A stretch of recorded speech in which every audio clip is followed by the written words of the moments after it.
Good morning, good afternoon, good evening, wherever the case may be, wherever you're tuning in from, whether you're watching it live, whether you're watching it on the playback, whether you're listening to it on a Spotify podcast or what's the other one? What's the other famous one? Spotify and Apple, or whatever you're listening to it, wherever you're watching it. You're very welcome to a special top of the table, Red Fellas. That's right, you heard it right. Top of the table. It's been a while, folks. It's been a while. So you know what they say, enjoy it while you can. You never know what's around the corner. And we're about to do that tonight. We're not going to celebrate, but we're going to discuss Liverpool Football Club. We're going to discuss Crystal Palace 1, Liverpool 2. And I have some familiar faces. I have some special guests almost. It feels like the high and mighty have walked in and decided to make an appearance as well. Um, of course, I've got Conroy. Conroy, it looks like you're wearing one of those like media type jackets, like you're a cameraman or something, one of those ones, or it's a bulletproof vest. Which one is it? Yeah, I don't think it's not a Kevlar vest. Could be that. Okay, My job can be stressful, but it's not that dangerous yet. Anyway, okay. no, I know. It's just a It's arrogant. It's your opinions on refs that you yeah, go around no, wearing probably bulletproof mate. vest. Probably. I think this weekend's maybe the only weekend where I felt like I've had a bit of a backing online. Usually it's just I'm out here myself, but no, that's probably why. That's yeah. Well, between that, my Chicago Red Bulls top, which is like a linesman or a referee's jersey, and a Kevlar bulletproof vest to protect my opinions. But no, it is actually just a standard body warmer. But it does look in that angle. It does look a bit like I'm about to work for MI5 or something. But Yeah, not you quite. proper Not look quite. like one of those. Well, Evan will know more. Evan's the best person to come to next. Evan, he looks like one of those, yeah, FBI people that come around your house 7 o'clock in the morning and just want to search your property down. He definitely looks like one of them guys, right? Like I, Homeland I don't Security. I don't know. Conroy's just too swell of a guy to give me FBI vibes. If I had never seen Conroy laugh or smile or express joy before, then maybe I would be able to get down with that description. But he's too pure. You know what I mean? Yeah, he is. He is. He is. Cav, how you doing, pal? Don't. If anyone walks in through your door, don't worry. I've got a very good angle. Like you've got the door right next to you. So if any FBI comes towards you, I'll let you know. So you're good. Wait, How if you? Conroy goes off screen and then something happens behind me, I'm gonna be fearful. He's coming to check up paying my TV license or something. Yeah, TV license. a year in the planning. It's just been me doing undercover work trying to catch Cav. Typical Conrad. How you doing, Cav? Yeah, I'm good. I'm good. Everyone in my household is notified. 8 o'clock Sunday nights. You don't walk into this office. So yeah, we're all good in that respect. But I'm good. I'm good. Yeah. Excellent weekend of football. Managed to catch quite a bit of it. Of course, a Liverpool game I'm going to chat about. Yeah, just good vibes, man. Just enjoying myself. Talking about good vibes. Talking about enjoying himself. We have Mr. Keith Cross, Mr. Saturday Night. It used to be back in the day, right? When I first got to know this guy, we used to call him Mr. Friday Night because there was no chance on weekends. He would struggle. If he went out on Friday night, he would struggle to make the Sunday shows. But now he struggles to make the show because he's Mr. Every Night. He's Mr. Every continent. He's Mr. Every country. Fill us in if you may, sir. How are you? Where you been? Since you've been away, Liverpool have done well. Since you've come back, Liverpool are still doing well. Welcome back to the show. You're trying to say that I just don't matter anymore, basically. I'm not swaying the results anymore. Either or. I'm so happy to be back. So good to be back. So good to see your face, all your faces again. I kind of blame, we had the international week. I've been in Dublin. I've been in Albania recently as well. We were there for quite a bit. My missus, Lisa Zimmo, she became the first ever UK female MMA gold medalist, which is quite a big achievement. Two fights, two wins in about 24 hours, 48 hours, I think. We were out there doing that. And then, I was in Dublin as well for business. So I've just been out and about. But, this Saturday was probably one of the rare times I had my backside on the sofa all day and night. And let me tell you, this was one of my favorite Saturdays of all time. Time, from start to finish, sensational. From the moment we kicked off against Palace, to the moment the game ended. I think I ended up finishing Wow. off into game. I watched all our ops suffer and us Wow. try. So it was a great, great Saturday. I can't wait to talk about it. No, it's good. I mean, that's always the early kickoffs are always, they can go two ways, can't they? They can make your weekend or they can actually break your weekend. And this is one of those ones where Conroy, for large amounts of time, in fact, I'd say 90 minutes, 87th minute, I was actually thinking to myself, God, we haven't capitalized again. Because it was one of those games we go into, we discussed the Sheffield United performance. It was a gritty, uninspired type win where you just get the job done. And then you think to yourself, we've learned from our mistakes. We should be better against Palace. We'll get into the team selection, but it was so close to not being able to capitalize again because it's been a long while. Someone in the chat, or unless one of you guys already knows, when was the last time we did hit the top in terms of the Premier League? Does anybody know how long it's been? But either way, we had a chance to go top, and for long, long periods, we thought we're not gonna capitalize, are we? No, I think that sums it up perfectly, to be honest, Chris. It's a strange game, football, because, performances, we talk so much about performances correctly, but ultimately, it's a results business. I know that's such a cliche thing to say, but you're right. Even if we drew that game towards the end, it just would have felt like a massive opportunity missed. And I feel like the way we're performing right now, it is a bit more like putting us in the prime position instead of actually showing that we're capable of carrying that on. Like, I'm not going to speak about that, but I think we'd all probably agree we're still probably not hitting even close to maximum performance or what we can do with this team. So really, right now, it is just about getting us in a position so we can actually crack on from there. So yeah, absolutely, Grizz. I mean, it's all about moments. You probably would take the emotion out of that game in general, and you probably, let's be honest, for most of the game, probably felt a bit, this is not good enough. Like, now we're not even. I don't know about you guys, but I was thinking we're not in a title race. Like, I'm seeing other teams perform at a certain part, and I'm just like, we can't even beat a Palace team who've not been in a poor run. Couldn't beat Luton away recently, so that's my headspace at that moment. But listen, football is a funny game. It can change in seconds. And then following what happened, and I know we're going to discuss that, your whole frame of mind changes. And I think it goes back to what we said recently. If you can just put yourself in a position, the confidence that will actually increase with that group of players. You've got winners in there already. You've got new players in there. But the fact you're winning ugly, it's actually, I'm coming up with the cliches tonight, but it is a sign. It's a people, when Arsenal done it last year, it was a case, it's a champion's performance. That's not always the case, but to get these over the line is absolutely massive. So you go from literally thinking we're going to lose 2-3-0 here to just being on top of the world. And then following the rest of the Saturday, as Keith said, it was a great Saturday. Literally everything. I don't think it could have went better for us if you tried. It really was unbelievable. So yeah, emotions in football go from being pretty low to sky high.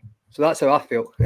No, fair. I mean, and that's fair enough. I think most of us, majority of us, felt like that. Ganto says this is some rebuild transition season for our boys ahead of schedule and cooking, but we can't get carried away. You'll never walk along. Big up the panel. You got the greats in tonight, Chris. The greats and Evan, talk to us. What kind of time was it for you? Because this is weird. I can't work it out. Well, as we all know, early kickoffs have been a big point of contention for Liverpool, just given how many 12:30 kickoffs we've been given during the Klopp era. Obviously, Klopp had thoughts about that. And then also just in the last 12 months or so, we've really struggled with 12:30 kickoffs. Our record last season was appalling. I don't believe we won a 12:30 kickoff last season. Oh, did we not win even one? I don't think so. Call me Wow. out on that. At the very least, I know that our record was appalling. Maybe we won one in April or May. But I remember for a long time we were like 0-4 last season for a large stretch with our early kickoffs. And keep in mind, folks, that's 4:30 a.m. for me in California. So over the last 12 months, I've been waking up at 4:30 a.m. to watch Liverpool just be disgusting. So fantastic. And I just want to echo what Conroy said. It's a results business at the end of the day. Top of the league. If you couldn't have designed a better weekend, of course, considering what Keith said. our rivals struggled. We got 3 points. We went top of the table. What's not to like? But I think I might speak for everybody when I say that the manner in which we won that football match might be blunting the euphoria a little bit. Not to be the wet blanket here, but perhaps something that's on everybody's mind. Interesting. We'll get into that. Big up people. 200 of you guys are already in here. Smash up the likes. Subscribe if you haven't. We're on the road to 35k. If you're in here, you wouldn't be in here if you hate us, right? You're either in here if you either like one of us or you like listening to football opinions. I'm sure you wouldn't be here if you hated us. I don't know. Even if you hate us, hit that like button anyway, because you were a prick anyway. Dolinko says, watching this excellent show with a nice cappuccino. Good evening, gentlemen. Yeah, it is good evening. It's a very good evening. Cav, we had to capitalize. We play early. Let's put the pressure on. Instead, we kind of put the pressure on ourselves, didn't we? And the millions and millions of Liverpool fans around the world. But as Evan and Conroy have said, without repeating what they said, you can repeat if you want, but use your own words. It's a results business. At the end of the day, you must collect those 3 points. Yeah, and be it that we played Sheffield United away earlier in the week, quick turnaround against the Palace on the Saturday. I think Klopp said in his sort of prickly post-match interview that he has a couple of sessions, maybe to do a bit of recovery and then straight back into a full Premier League tie. So it's a quick turnaround. Doesn't matter if Palace and Sheffield United aren't the best teams in the league, they're still a test. This is the Premier League. You have to be switched on for every game to get the points. And as we've seen, we've got a few injuries in there. That's going to add a bit of pressure and a bit of tiredness to the guys that are playing a lot of minutes. So the most important thing is that you get through that period and get results. Performances might suffer because of the quantity of football being played, but as long as you come away with the 3 points, that is all that matters. I just think maybe perhaps as fans want to see a bit better than what we are seeing at the minute. So it's a bit of a two-way thing at the moment, but that's what they did. It was a bit ugly, but they managed to come away with the points, and we put ourselves top, and it puts the pressure on the teams around us, and that's all we can do at this stage, And as we see, that sort of, I won't say the pressure told, because Arsenal are against a good informed Villa side or what have you, but they're the things you need to do to sort of go on and win this league, or certainly challenge for the league and push it to the end of the year. Is just pile that pressure on when you can. So just it.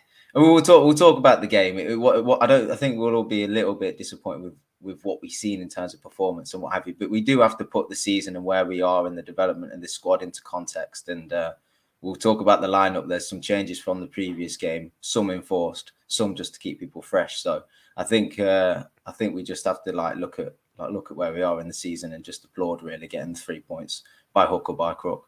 By hook or by crook, and Mr. Cross is in the building. So Mr. Cross, obviously you get to speak on the lineup that was announced. Obviously the standout talking point was young Kwanzaa getting his is it his Premier League debut start? No, Evan? I think he started at Bournemouth, if I'm not mistaken, or against Bournemouth. Yes. Did he not? Yeah, Anfield, right? Yeah, I'm sure he made his debut at Anfield Premier League. So this will be first away game. There you go. First away game. Amazing. I didn't even know that. Thank you, Evan and Mr. Cross, for correcting me 6 minutes into the stream, or 7 minutes, whatever. It's not a problem. Long night for me ahead, it seems. But either way, a bit of a surprising selection still, especially with Gomez and Konate being fit. We know Matip was injured, unfortunately injured for the season, and we may discuss that. We've discussed it. I think we discussed it last week, actually. In your opinion, Keith, was this selection... Okay, what was the thinking behind this selection? I won't dress up the question in my way. I'll let you answer what you think. Or is it just a case of he's good enough, he's been selected? What do you think this was? Because we know he likes playing psychological games as well. Yeah, I think Klopp at this stage thinks he's good enough to play. I think when it comes to Konate, with Matip injury, I think Klopp is super cautious with Gomez and Khanage now. I think that must be playing on his mind because he is now effectively one bad injury away from having the issues that we had during the pandemic season, where we were literally relying on really young players. So I think that plays a part into it. I think he's trying to protect Gomez. I think he's trying to protect Khanage.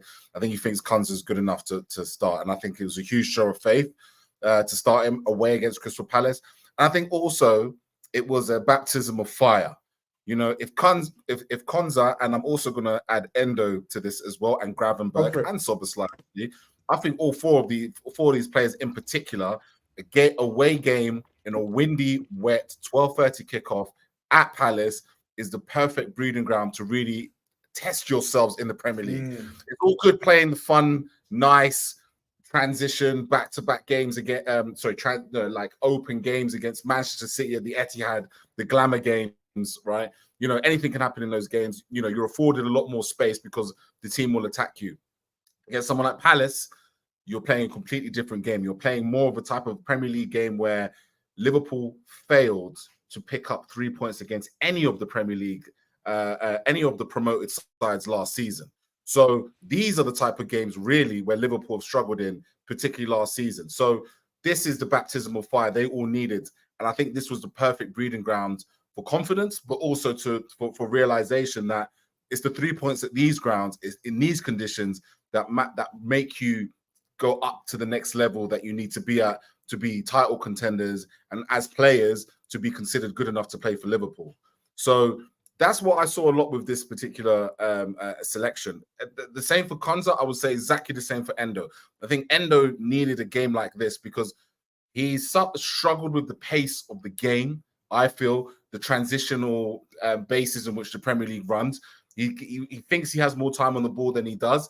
So against someone like Palace, where they sit deep and they target you in the counter press to try and win the ball back as quickly as possible, that's the reason why I think Endo started as well. Similar kind of situation.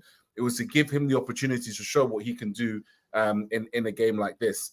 And just to repeat my point before, when we were talking about, you know, these type of games, you know, winning against Sheffield United previously as well. Again, just to echo, like Liverpool going to Sheffield United and winning 2-0, didn't do that last season. They lost to Nottingham Forest, they lost to Bournemouth, and they drew against Fulham away. So to suggest that it's just a foregone conclusion at this ground couldn't be further from the truth. These are the type of games where, by hook or by crook, getting those 3 points puts you top of the league, and this is why this is a lot more exciting. Let me say it like this season. Conroy, I can confirm it was wet, it was cold, it was windy, conditions were horrible. Palace's setup was horrible, but we expected that. He had no Eze, and he had no Elise, the only other exciting talent squad player who's sought after by many a club, was dropped. Instead, he brought in Hughes. Is it Will Hughes? Who's a bit of a demon in midfield and went around sort of fouling pretty much most of the game. But that's totally expected. That's not on us for Roy Hodgson to play in any other way. We have to deal with it. I was very, very disappointed and confused about the pace of our game in the opening 20-30 minutes. Palace haven't won all season. Palace are in the middle of a very poor run. Can't score a goal. The fortress that is known as Palace is not that great. And I thought mentality-wise, they'd be very, very weak. And I thought we'd really go there and attack. We didn't. Any reasons, in your opinion, why we didn't or we couldn't? Yeah, no, I think I agree. It was definitely very slow in the build-up, I thought, because especially when it's a low block, I know it sounds common sense, but you need to be quicker on the ball. And I just felt like is like Keith's point about Endo, we felt we had far too much time and we weren't really doing anything with it. We were just playing in front of them, you know, easy stuff. And even the stuff we're trying over the top, the link-up wasn't very good at all. I don't know, Grizz, you can maybe say flatness and that is a reason. It is a lot of games. I understand all that. The one thing I find frustrating, and I saw it in a tweet actually yesterday, and I completely agree, this should never be a surprise to us. This happens a lot. But I think it's quite frustrating for fans when you continuously see the same performances or the same type of strategy. Now, you could argue, well, putting Trent and Verti, that's helped in a lot of these games towards the end of last season, start of this. I'd agree with that. I just felt, though, yesterday at the start, it did have that kind of reminiscence of last season, as Keith mentioned, Forest away, Bournemouth away, those type of fixtures, just a bit like Luton away this season as well. Actually, felt like we just couldn't get to grips with what the team was doing and adapt a little bit to hurt them, and they just continued to do what they were doing. But yeah, for me, probably flatness, probably the amount of games as well, playing during the week and then playing the half-12 kickoff. But yeah, I just think overall we just didn't get it right. Just from the off in that first half, the tactics or how you want to try and hurt Palace, I just didn't think everyone, the manager, the squad, just didn't think we got it right at all. When I looked at the Palace lineup, I saw 31-year-old Joel Ward, your average type of fullback, not great, has never risen above the Palace level. In fact, you'd say he's probably not even Palace level right now, coming to the twilight of his career. On the other side, left back, Mitchell, their regular left back, was missing, and in came in our very own ex Nathaniel Klein playing at left back. When I saw those pair of fullbacks, I wanted and hoped, maybe naively assumed, Diaz and Salah will play as wide as possible and try to isolate them as much as possible. But in order for them to be isolated one-on-one, we needed to get the ball out wide to them. I don't think our midfield helped in any way, shape or form, to get grips of the game and getting the ball out to the wide men. What was your assessment of that opening, whatever? Because let's take the opening first half, 30 minutes, for example. I think against a team that's going to play as conservatively as that, you do rely on individual brilliance to a certain extent because the space is going to be suffocated to just a ridiculous level. And when I think about how we used to do it at our peak a few years ago, defenders couldn't really live with Sadio Mane. Maybe Kyle Walker was Sadio Mane's physical equal. And I was really, really uninspired by Luis Diaz's he just didn't have the juice, did he? He just couldn't seem to work a yard of space for himself. And obviously width is a undeniably necessary part of breaking a low block down. You need width, you need to stretch them because they're restricting the space. The half space doesn't exist. They don't want to give anything away, especially not to the dangerous players. But when we could get our wingers isolated, too often they were instantly repelled, or the touch wasn't good enough, or they just looked physically inferior to Palace. Like you said, on paper, you want to think that it's going to be a long day for Joel Ward going up against Luis Diaz, because Diaz should be physically everything Joel Ward isn't. But also just to make a broader point, I think this season we've really suffered with sort of direct run of the fullbacks type of play. Because, passing and keeping the ball is nice, but every once in a while you want to get your wingers isolated and you want them to have a go at the fullback individually, try to get to the byline, try to invert, try to do something. And I think we've struggled with that. I think we really have this season. It's been a noticeable drop-off for me. And whether it was just the nature of the kickoff, the lack of recovery time, I thought we particularly suffered in that department. Because if there's no space to sort of punch through the middle because it's too compact, there's two holding midfielders, three center backs, whatever it is, everybody's getting double teamed, then you're going to rely on players who can go 1v1, work the space, and do something. And too often, I felt that Salah and Diaz, I don't want to just hone in on Luis Diaz too much. Too often, I think they were caught playing down to the level of guys like Joel Ward and Nathaniel Klein playing out of position. It's just not good enough. And I bring up Sadio Mane because at his peak, he was kind of like two players in one. He was that high-flying winger that you didn't want to face 1v1, and you could use him as a target man for crosses and things like that because he could out-jump a center back as well. So I don't want to insinuate like a Luis Diaz drop-off in physicality because of the injury or whatever, but I want to see juice for my wingers. You know, I want to see I want them to look quicker than every fullback in the league besides Kyle Walker. And yesterday they just looked leggy. And maybe that's understandable. Maybe there's something else going on, but that was my assessment of the first half. I know we've started off from the front backwards, and I want to sort of speak about the midfield setup and arrangement. We've all seen Liverpool play in the past. We've all seen at our best, especially dealing with low blocks, whatever, and it's always quick transitions out to the wide men and make runs behind. If not runs, and one of the reasons for that is the ability. Or check this out, guys, because I was trying to think and I was trying to work out what was different about our midfield. I found our midfield, instead of moving the ball quicker, Gravenberch and Szoboszlai like to move with the ball quicker. So as opposed to having least amount of touches, Ginny used to have least amount of touches. Even Endo didn't like running with the ball, really. And we know Fabinho didn't like running with the ball. They were 1 touch, 2 touch, 3 touch.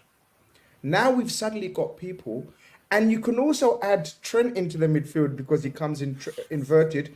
And dare I say it, guys, we're going to start off negatively because the game started off negatively. Dare I say it, add Tsimikas to that because Robertson doesn't like too many touches of the ball, likes to get it and pass. Tsimikas, Trent, Szoboszlai, Gravenberch. I've named you 4 players that, in my opinion, wanted too many touches of the ball, Cav. Yeah, I think it's a bit of that. I think it's a lot of things thrown in as to the reasons why we seem to be starting games slow and struggling to sort of up the tempo and the momentum in the game. What we've got to accept is we did play earlier in the week, so there will be some slightly tired legs in there. It's a change side. Players are new to this team and they're still learning Klopp's tactics and ways. So there is an adjustment period we're still in. So that fluidity, that chemistry between players, that link up is going to continue to develop, and we're still in the early days of that development. So you're going to have to accept there are going to be days like yesterday where that happens. But when you think about the tactics and the system, what's happening now is we got so many assists and goals from our fullbacks in Robertson and Trent. They were the best in the world in our opinions, I'm sure, at the time. And they were offering overlaps. You know, and the midfield would push up and compress, and we would gem press, and we would win the ball high up. And when you win the ball high up and everybody's pushed up together, you win the ball closer to the opposition's goal, and then the opposition panics, and that's where you can rely on their lapses of concentration or their panics and being out of position or body shapes wrong and so on and so on. We tend to build up a lot slower now, so we're coming up against teams that are set. And with having Trent come inverted, you suddenly got no options on the overlap. Now, Henderson was someone that always offered the overlap. So he always allowed that option to Salah to come inside or play him out wide by the byline. He's not really got that at the minute. And we'll come on to a guy who I think should really get his flowers today, who really offered that in the second half. And we were a real threat down that right-hand side when Gomez come on. Diaz is playing out on the left, and earlier in the week he played with Gomez as the fullback, and Gomez is never going to offer an overlap, so he's never going to offer that option in terms of attack. Whereas on Saturday he had Tsimikas, who will, and often Tsimikas has put a good ball into the box. There's not been a forward to get there, so it seems like game by game the personnel of players offers you different things within the same system. And it's just trying to find that balance, and it's trying to find that chemistry and that fluidity. It's getting to the next stage of our evolution, whereby if we're going to play Tsimikas at left back, you're going to get an overlapping fullback. If it's going to be Gomez, you perhaps just need to rethink about how you're going to build up an attack, because he's not going to offer you an overlap. He's going to be an extra body in midfield. So then maybe you want to perhaps think about what Trent's going to do. Is he going to occupy more of a width? Because you can't have everybody so in field, because it's going to become so congested. And that plays into the opposition's hand if they're doing a low block. So I think there's a lot of things. Evan, I think, hit the nail on the head, especially when he highlighted somebody like Sadio Mane, because I think Diaz is finding himself in positions, isolating his fullback And so often we've seen sort of Mane just drive at the byline, drive to the byline, drive the fullback back into the box, and something would happen. You know, there'd be a bit of chaos created and something would happen, whether he dinks it to the back stick or he pulls it back to the penalty spot or whatever it is, link up with Firmino. But Diaz isn't tending to do that now. I think we kind of have to accept that Salah can't beat his fullback anymore. I mean, the amount of times that we're sort of watching Salah play now and he's sort of running at his fullback and he runs straight into him.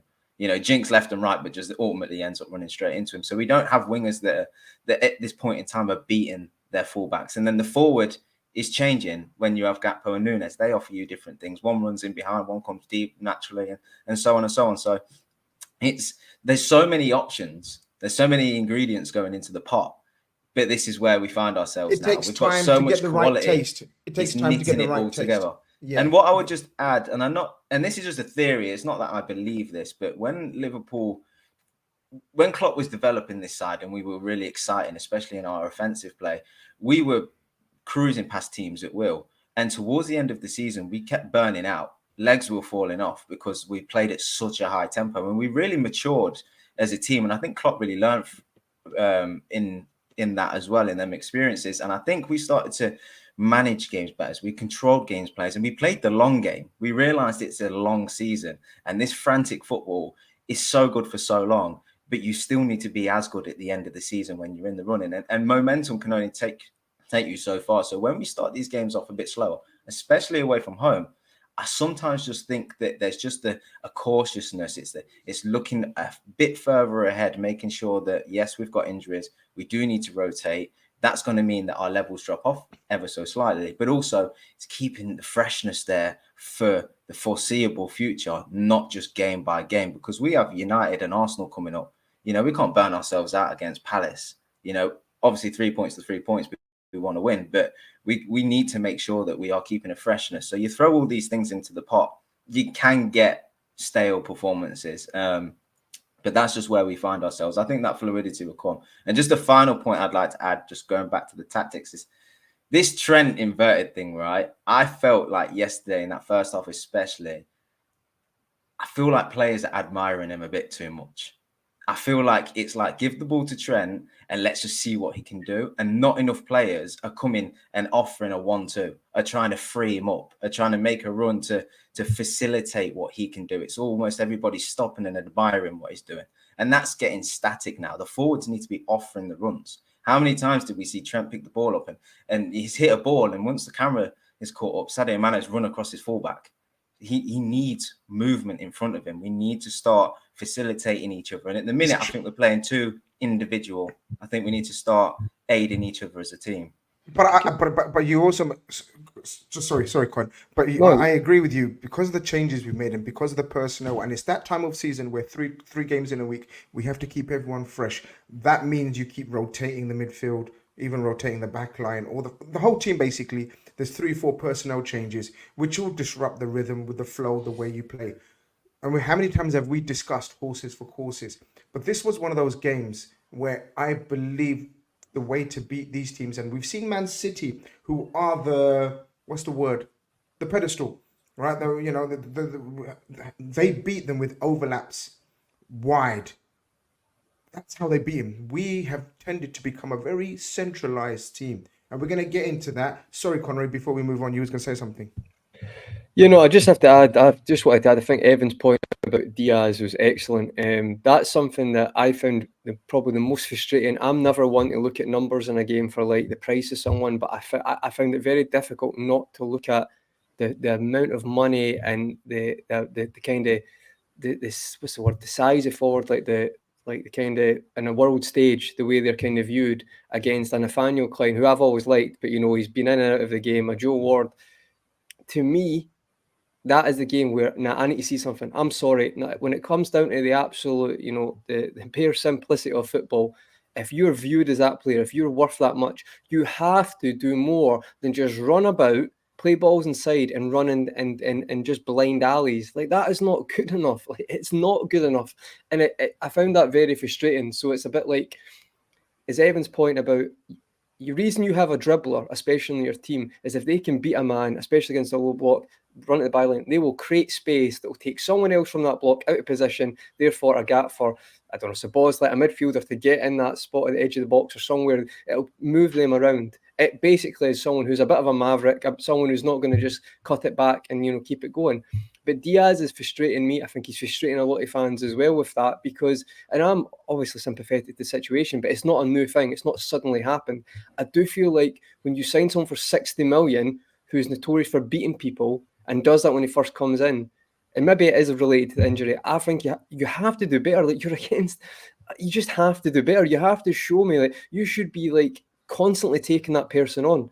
Like, you do not have to be Sadio Mane levels. This is literally a winger in the Premier League at elite level of football. Do we just accept mediocrity? Because I kind of feel like that happens in football. It's feel like, because it is a team game, but sometimes your one-on-one battles have to be better. And that is the first time that I looked at both teams and I'm like, nah, I'm sorry. The amount of money that attacking line is worth, or that forward threat you want to put Szoboszlai in, that has to be better. I don't care if you don't like thinking about football like that. It has to be better.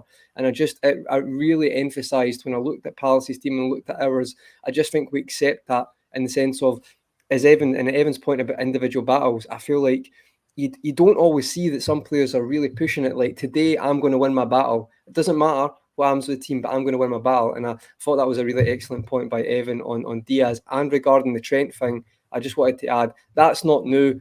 To be honest, when the team's not doing great, it is like, give the ball to Trent. He is our ultimate playmaker. I get that. But I think Cav's absolutely right. It doesn't mean other players who, by the way, are at a certain level to cause problems and have been signed to do that should be offering more movement, or should be like, give me the ball, I'll do something in there. Instead of just giving it to him because he is the best passer in the team and just he'll find someone, because then you get static, then you get predictable. It's like everything. People are constantly analysing your football, so they're going to see patterns if you're constantly giving the ball to Trent and looking for that diag which you can carry out.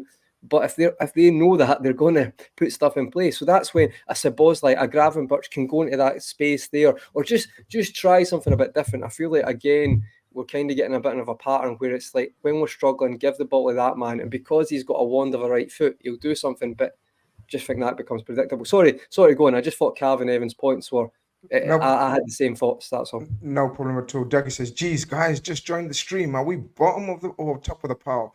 Dougie, what happened was you missed the first part where we celebrated. We said we're going to celebrate being the top. So we done the happy part. And if you was happy with that opening half or even the first 75 minutes, then fair play, fella. But we're here to talk on that specific game, that specific 75 minutes. And we're going to come to the glory, my friend. Patience is a virtue. But if you're happy about that 75, happy away, my friend. Happy away. Yeah, you know what the funny thing is about those switches, and we're talking about not knowing each other's position because we're a fairly new team. At Palace, in the away ground, people, if anyone was at the ground, you cannot see when you're in the away ground. If we're attacking in the first half, I could not see who Trent was pinging the diagonals out to. So we were just assuming he's pinging them out to Diaz, or Tsimikas has done the overlap, and then a second later we say, hey, what that usually means is the ball's gone out of play, no one was on the end of those diagonals, and it's a Crystal Palace throw. So it was quite funny. We have a super chat that I quickly want to read. Yo, what's good? Sending a super chat. He says, Gomez looked more dangerous out wide than Diaz yesterday. I'm only reading, guys, I've got your super chats. I'm going to read them when they're relevant to what we're talking about. But I've got them all and I will read them out. Gomez looked more dangerous out wide than Diaz yesterday. Evan, do you think we break down teams enough in settled play? I don't. Build needs work massively, and I think we rely on transition too much, which is pretty much what we kind of discussed, I guess. So we can go on to that. Yeah. Mr. Cross, after half an hour of nothing, like literally nothing, they didn't want to be torn apart, and so they were camped. They picked 3 dogs of war in midfield, Anderson and Mark Gahey at the back, and literally just 2 forwards up front in Edouard and Ayew. I mean, that was it pretty much. Everyone else was just hustling and harassing. In one of their hustling and harassing moments, they find space in the Tsimikas area, a pullback, and it's that man Alisson again. In real life, like in real life time, we could not believe how we saved that. Like, the guy struck it really well. It was not one of those scuff type finishes. When I saw it back, obviously, I'm even more astounded that the power didn't go through him and into the goal. Like, what is this goalkeeper? What is he? But for me, Liverpool are very, very lucky to still have a goalkeeper of his level at our club after what happened last season. Alisson is needed by every single top football club in world football today, bar maybe, I don't know, Man City. You look at Real Madrid with the injury issues to Courtois. You look at all the, Manuel Neuer not quite getting it, injury problems. Alisson, without a shadow of a doubt, is the best goalkeeper in world football today. Like his shot stopping Hands down. For a team, and when you look at the stats, and for a team that dominates the ball for the vast majority of games and would arguably have more chances than their opposition, for the work that Alisson does do to be able to have the stats that he has, is that save was just proof of it. When Alisson is needed to step up to the plate, he steps up to the plate, and it's good because he didn't make one just good save. He made two fantastic saves in that game. Thank God Alisson was in goal. Fair play to Kelleher. Didn't do too bad against Sheffield United, but no goalkeeper in world football is moving because it's the quickness that he does. You see it in training. You see it in the inside Anfield training when you see them with the goalkeepers and how they kind of keep on their toes. He's a big guy, yeah? He's a big man. That's probably why he gets a lot of hamstring injuries, right? He 100%. likes to meet, right? He's a big goalkeeper, right? But the quickness of his ability to shift that big ass frame is unbelievable, right? He's got explosiveness. Oh, it's true. God, look at the size. He is not a small man. You know what I mean? He's a big boy. And so, yeah, honestly, it was a phenomenal save. Honest, and without him, God knows where we'd be. We've been in Champions League football last season or the season before, and we wouldn't be where we are today without him. Even this season, he's made too many good saves to keep us in games, and in games where, again, like someone just mentioned earlier, right, we're a team in transition. We love to fight in chaos. We are the best transition team in football. This is how we score our goals, but this is also how we give away our goals because we also like to go to sleep when we don't know how to open the opposition up. It's unbelievable. One thing I will say, just wanted to add something. Go on. Sorry. No, sorry. Go.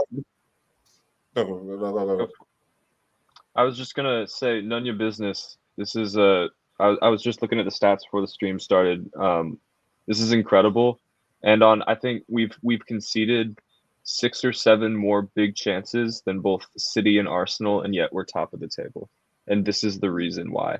Like, if you want the numbers to add up and make sense, if you want the numbers to meet what your eyes are telling you, this is why Liverpool are top of the table. Sorry, Keith, No, you're good.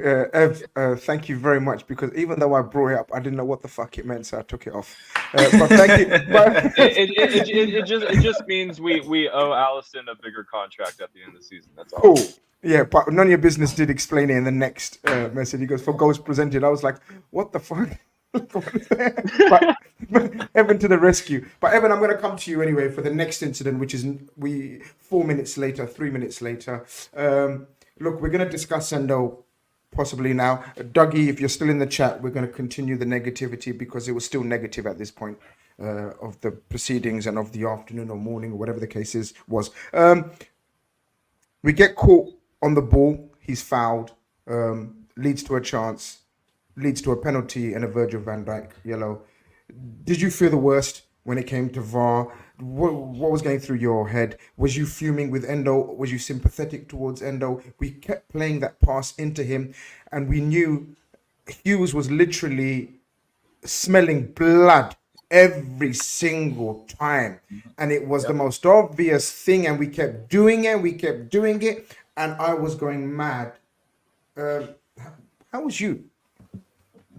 Well, first of all, I don't know why Andy Madley had to watch an entire 30 for 30 documentary on it before coming to a decision. That was the longest VAR check I've ever seen in my life. It was a foul. It was a foul in real time. It looked even more like a foul when we were all slowing it down and watching it together on the replay. It's something that the referees will always feel pressured to give. So let's assume that it was less of a foul than it actually was. Let's assume it was soft. The referee is still going to be compelled to give that, because there's a natural sort of gray area bias towards players who have their backs towards their own goal, trying to play out. How often is a defender shielding the ball by the corner flag because he's in trouble and he goes down and he gets the call? How many times have we seen Salah commit that foul on the fullback? Yeah, go ahead. Evan, I've got something to say real quick. In real time, when you saw that initial challenge, did it come across to you as like, whoa, like Will Hughes really got into the... I know it was a foul in the end, but did you not feel that even in real time, it was a bit like Endo's just fallen over here? It didn't really feel like it was a big concept, right? I was going to come on to that. What my eyes are telling me is, yeah, it's a foul, but Endo, dude, it needs to happen so much quicker. Because it happened... Because similar incidents had happened a couple of times before that, right? It was happening in the game, as you've already alluded to, Grizz. Will Hughes. That was not the first time Will Hughes brought the heat onto Endo in a similar situation. But I'm going to be careful because, yes, it was a good day yesterday. We're not trying to be negative, but I do have to say it in full transparency. My initial thoughts on Endo when he made his first appearances for Liverpool was that those situations when we need him to be quicker and stronger than the player he's up against in those types of situations, it looks below the required level. That was my initial impression of Endo. I would love to be wrong about that. Nothing would make me happier than to be wrong and to eat my words, but I don't think that area of his game is good enough for the highest level. If no one's pressuring you and you're kind of just waltzing it around and it's, weaker Europa League opposition, it probably looks a lot better. But my initial impression is that situation will continue to happen and he won't get the call every single time. Now, I have to caveat that by saying it is the hardest position to play in the world. We've watched the best sixes in the world get dispossessed in the exact same situation, turn the ball over, and they score. I've watched Fabinho make that mistake. I've watched Rodri make that mistake. I've watched Toni Kroos make that mistake. It's a mistake that happens to every six in the world because it's the nature of the position, right? You are constantly being asked to make the most of a high pressure, high risk, high reward situation because all the good teams want to play out the back. They don't want to just bypass you every time. So what we're asking of Endo, I acknowledge, is one of the biggest asks you can ask a player to do. However, I question whether it'll be sustainable over the course of a season. Does anybody have a counter? Well, it doesn't have to be a counter, but sort of an opinion on the situation as well. I mean, I don't want to be a boring panel and agree, but I do. Like sometimes if something's staring at you and someone says something you agree with, then hey, agree. Like I agree, and we're open to disagree if anybody thinks otherwise. So some come forward if anybody wants to. I would love to be wrong. Yeah, I mean, nothing me would too, make me me happier. too. Yeah. Guys, I don't see it. I don't see it. He didn't have an awful game overall in that first 45 minutes. There were just a couple of incidents, like you've mentioned, and we could see it a mile away. Like they were so waiting. They were marking Szoboszlai and Gravenberch so tightly. Richards and Lerma. And they would, and Hughes was doing, just giving 10 yards, 5 yards to Endo to let him get the ball first because they knew that's the way we're playing or that's the way we're doing. And Trent was being marked by someone else as well. I can't remember. And it was the most frustrating thing to watch. It was like, what are we doing about it? And we didn't seem to be doing we have to shoulder some of that blame too, because I don't want to come off across. Within the last few months, I've watched McAllister commit that error and Brighton scored. Sure. I watched Trent do it towards the tail end of last season, or even was it this season? I can't remember. I just vividly remember Trent doing the exact same thing in a similar situation, and we conceded. We didn't concede from this one because it was a foul. But if we're just sort of having a wider philosophical discussion about Liverpool's midfield and what could / should have been done in the summer, yada yada.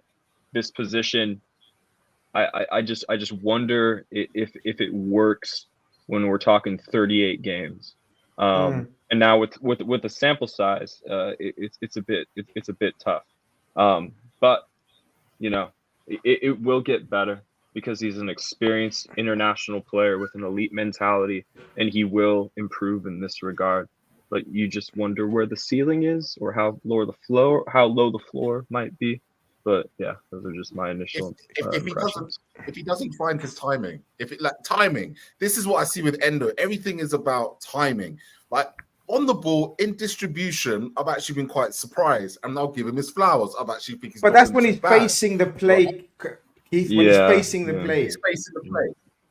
Where I feel he struggles, and my concern is how long has he got to figure it out? Is okay, ball's coming into me, Premier League football. Ball's coming into me. I don't have time to take 2 touches, right? I've got to take that touch and I've got to move it as quickly as possible. Every time that ball came into him against Palace, he took 2 touches. That second touch killed him. In tackles, when teams are in transition, he always makes fouls. He doesn't get the timing right in the tackles. He always gets bypassed. He's too slow to catch up. This is what I'm going to give him the benefit of the doubt because it's such a new position for a top team like Liverpool, in a position that like Evan said, gets targeted the most by oppositions, particularly deep lying teams. I'll give him his time to find his timing. But if he can't find that timing, then I don't know if he has a future at Liverpool in that position. Yo, what's good says DM is probably the most important part in our build-up play. He's not good enough with his back to man though, and he takes too long on the ball. We missed McAllister yesterday on the ball yesterday. Cav, would you agree? I mean, when I was just thinking, this is a McAllister. Today is one of those games where we miss McAllister because you've got to, like we discussed earlier on, we've got to get the ball out to our attackers one-on-one situations very early because Anderson, again, one-on-one is not the quickest. We know Ward isn't quickest, and we know they like a physical battle, and if you want to just keep throwing the ball up there, they will battle you all day long. Gahey as well. We just didn't have the circulation of the ball, the speed of circulation of the ball in midfield, and McAllister is key to that, as we've seen. Yeah, because we've seen McAllister.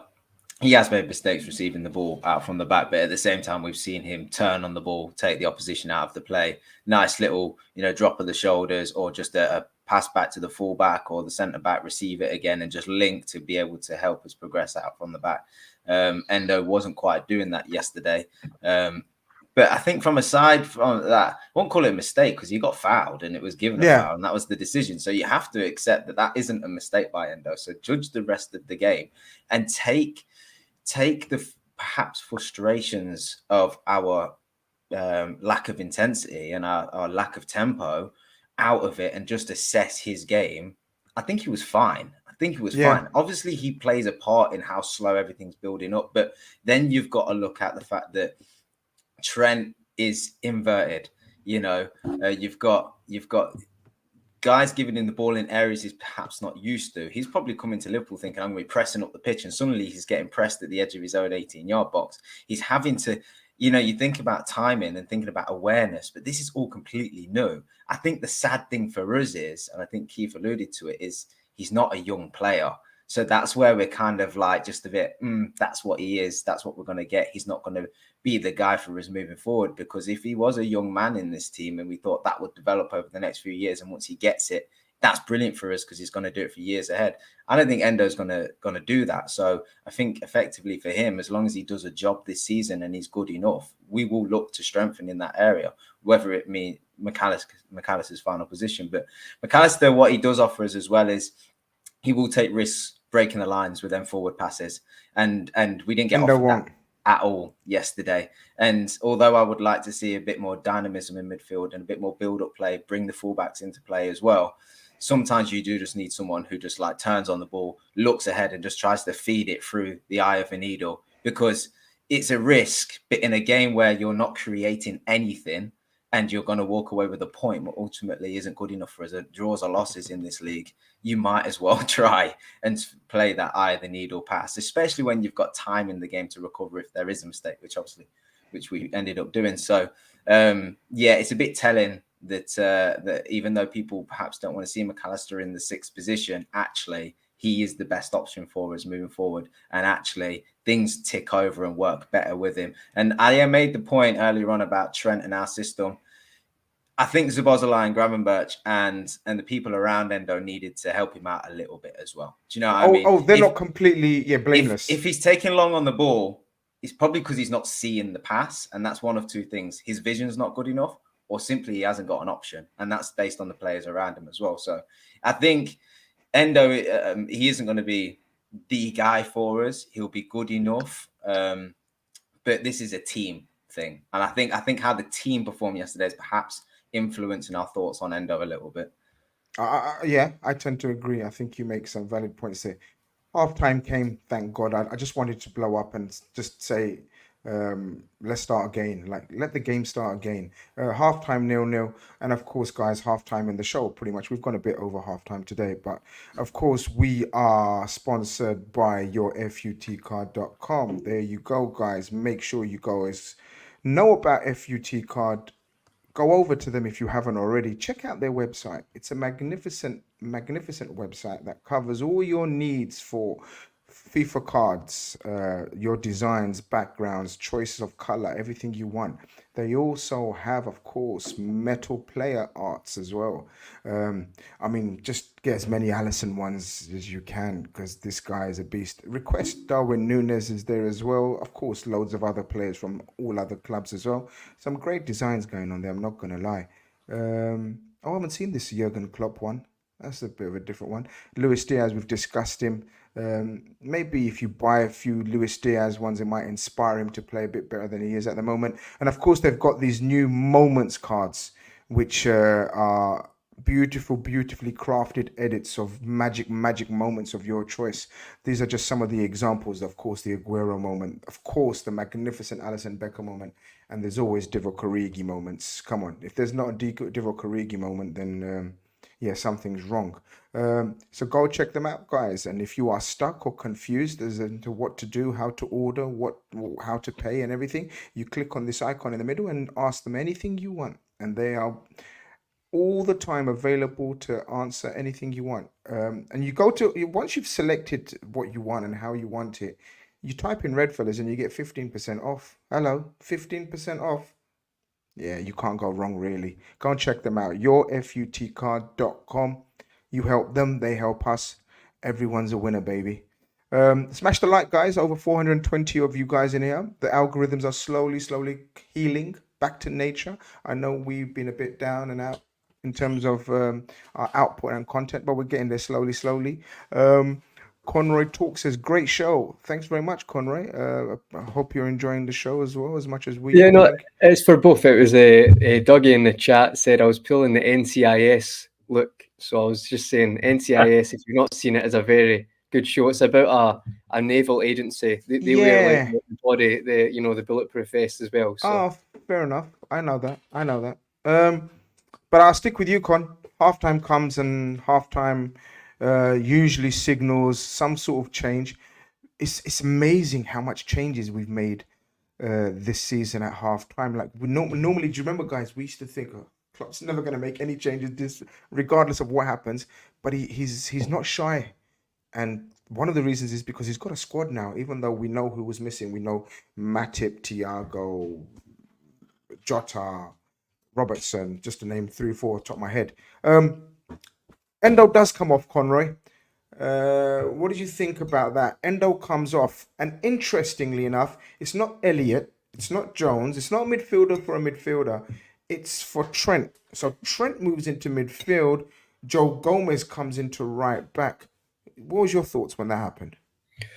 I think, I was actually did back it at the time. We'll speak about if it worked, but to be honest, I felt like something had to happen. You could tell that Palace's tactics and the penalty that got, disallowed, but you felt like their tactics were going to work eventually if we'd continued to, just say, let's stick with the starting 11. So I was backing any change, to be honest. At the initial movement, he put in Trent there and Gomez at right back. I think Joe's actually done quite well at right back when he's came on recently, and probably in the last 6 months, to be honest, because I remember last season he got an assist for Jota, I think at Anfield as well. Great cross. He's definitely improved that side of his game. I think people, if you remember when he first started, I think Stoke away under Brendan Rodgers at left back, he was always very much defensive side, stay in your own half, push out there, but not really beat a man. I think when he's played at right back recently, he's definitely developed that side of his game. So I think, as your earlier point, Grizz, to give us more, and Evan said as well, give us more width and actually try and exploit the overlaps down the right-hand side. It was actually quite a good initial tactical move. I thought it made sense, and he done well when he came on. I think Trent going to midfield, we can all discuss that. I think for the options we had, we needed creativity there. We needed something, because the writing, or as the chat said, the curtains were on the wall at that point earlier, that it just felt like we weren't going to break them down with what we're doing in the first half. No shots on target, can I remind everyone as well. So I understood why he made the changes. I don't know if they really worked from the Trent point of view. Again, I think Gomez did do quite well when he came on, though. So from that point of view, I'll give Klopp some credit. Yeah, this was a big, massive debate in a couple of WhatsApp groups that I was having discussions with afterwards on the drive back. I wasn't driving, so I'm allowed to text before people start grassing me up to Conroy. So Conroy can raid my house. And one of them was, and feel free, this is a free-for-all, massive debate was, did Trent change that game by going into midfield? Or was it Gomez and the red card and the other subs? Now, some of the debates we're having were like, no, Trent really calmed the midfield down. I thought Trent, and slap me down, I'm here to be slapped down if I'm wrong, or debate me. I thought Trent was atrocious in the 6, in my personal opinion. I thought he was crap too. That was my first thought. I just thought as soon as it seems like as soon as he went into midfield, Keith talks a lot about Endo's timing when receiving the ball. I thought Trent was having a similar timing issue, and it was when he should make a dribble / release the ball, because he seemed to be caught in two minds 3 or 4 times in the final 20 to 15 minutes, where he was just trying to fake people, as he normally is able to do. He fakes the cross or fakes the pass, checks in onto his left foot, and he was just getting caught on the ball. And it was, indicative of maybe the legs, maybe it's just the nature of the kickoff, maybe we're all just having an off day. But I'm in agreement with you, Grizz. I didn't think Trent going into midfield was the game changer that the paper might say it was. Klopp needs to stop listening to Talk Sport. Listen, honestly, I hate it. I'm done with this debate. Please, let's stop. Okay? Alexander-Arnold is not a central midfielder. Please, let's stop it. Okay, okay. Just before you continue your rant, because I can feel a rant coming. Just before, okay, when you say he's not a midfielder, are you saying not even as an 8? You don't want him in the midfield person? No. Okay. Done. Okay, I've got a couple of things about this, right? It's been grinding my gears for a while. The inverted thing, okay? First 20 minutes, we were talking about how Liverpool didn't really do much, but nothing really happened, right? When Trent was wide, because he started wide, right, when that game started, I thought he looked more dangerous. Liverpool looked like something could happen when he was wide. When he started coming into midfield to try and dictate and do the inverted wing-back thing, Palace got into the game more. And all of a sudden, he's leaving space available, right? And when he's in the midfield, he's like, to Evan's point, taking his time with the ball, not really finding the passing, being quite ineffective. When he comes into the midfield in the second half, he's even more ineffective. Because at the end of the day, Palace, it's not Aston Villa, right? Where Aston Villa want to play a high those passes and Nunes can make those runs. Nunes was having a terrible game, right? Offside every 5 minutes, no runs being made. So what was the point of Trent being in this deeper role to play these passes to nobody, because no one was winning them? That's why Joe Gomez looked so good. If Trent had just stayed in his position in the first place and actually played as a wing back, I think he'd have a more success throughout that game. Yes, he may have made 6 key passes and stuff like that, but Joe Gomez looked good because Joe Gomez just was a fullback. Sometimes in life, we don't have to complicate the simple things, okay? Be a fullback, because we could see in the fullback, just take on your man, as we were discussing. Keep it simple. Inverting, coming in, trying to rework the wheel. It was not working at all, and I'm just not a fan of it. I don't mind Trent going inside from time to time, particularly against teams that are higher up, where you can find passes and long balls. I don't mind him picking and choosing, but Trent is a right back for a reason, and he's not a central midfielder, and he's not a 6, he's not an 8, and I'm sick and tired of hearing about the debate on TalkSport Match of the Day. It's not his position, and he's not good at it. I agree. Case I closed. agree. That's it. That's a done wrap. But look, I think I'm gonna come in and say, I agree overall. No, go on, Kev. What was you gonna say?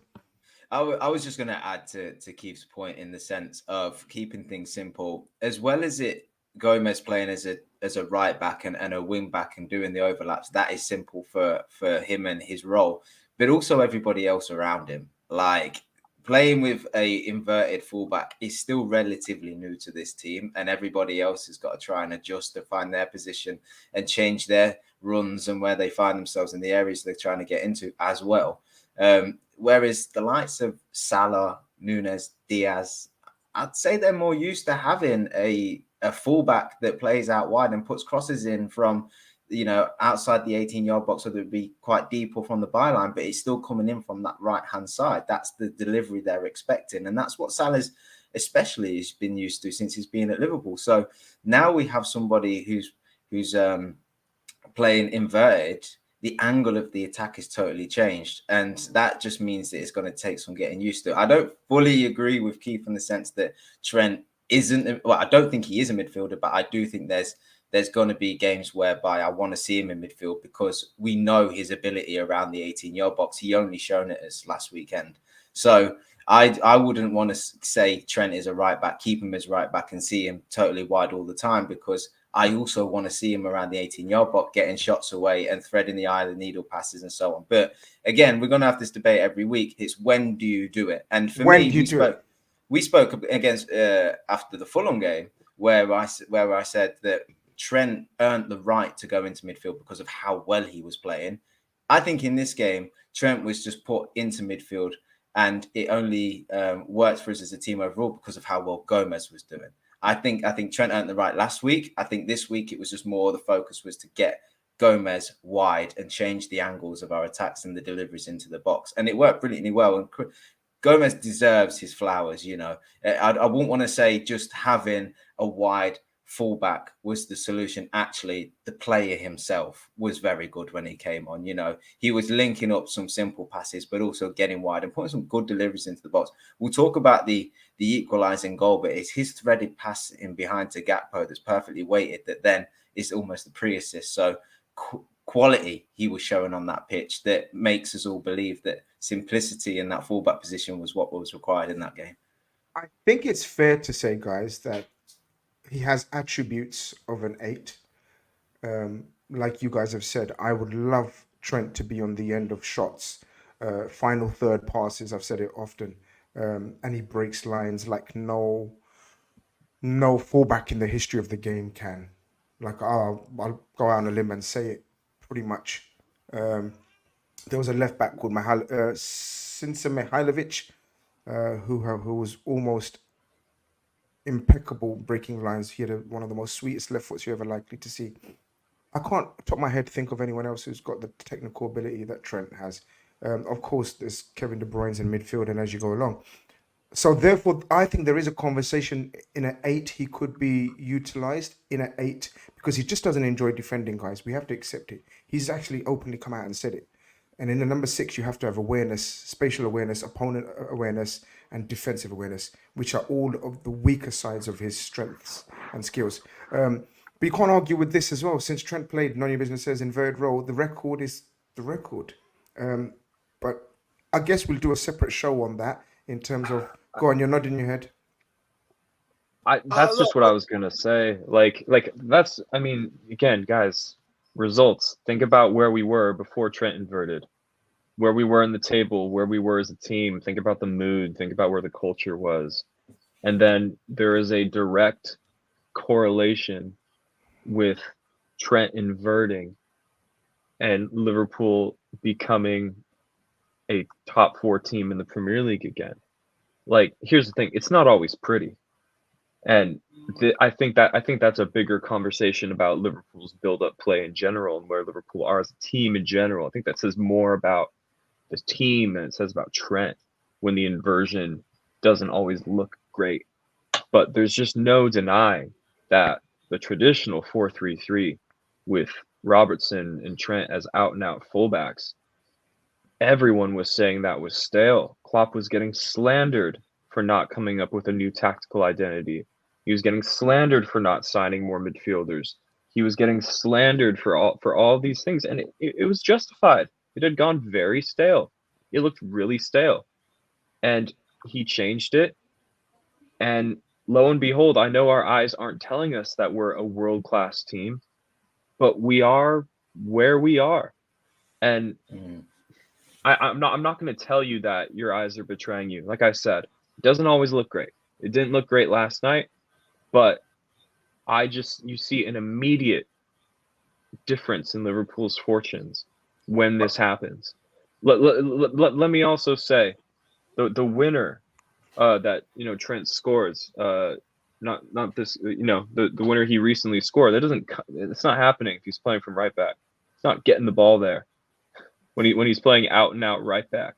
So those are some of the benefits that you're getting. Would I like to see a return to that version of the 4-3-3 where Trent is breaking records from an out-and-out fullback, out-and-out wide positions? Absolutely, because that version of Liverpool was getting like 97 points, like it was nobody's business.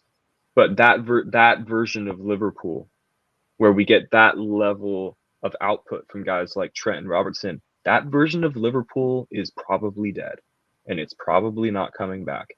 And we will probably never be that good again. And when people, and Keith, I'm not necessarily accusing you of this, I'm just talking about what I see on Twitter. When I see people lamenting the Trent inverted experiment, I think what they are is they're getting nostalgic and they're pining for a version of Liverpool that is part of a bygone era. In my opinion, it's adapt or die. And if Trent inverting gets Liverpool to in between 80 to 85 points, and that's enough to win the Premier League this season, then that's what history is going to say.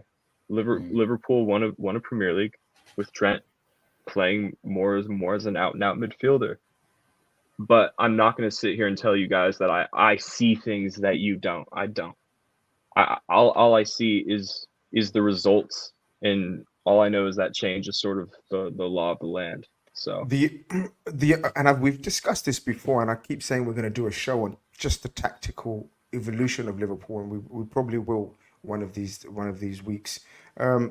The only counter, well, there's a few counters. Many would have many counters than me, but the one discussion point we've discussed before as well was the fact that Trent, in my opinion, was used there because of the lack of mobility and ball playing skills and the what's the word when you get worse? There was fatigue.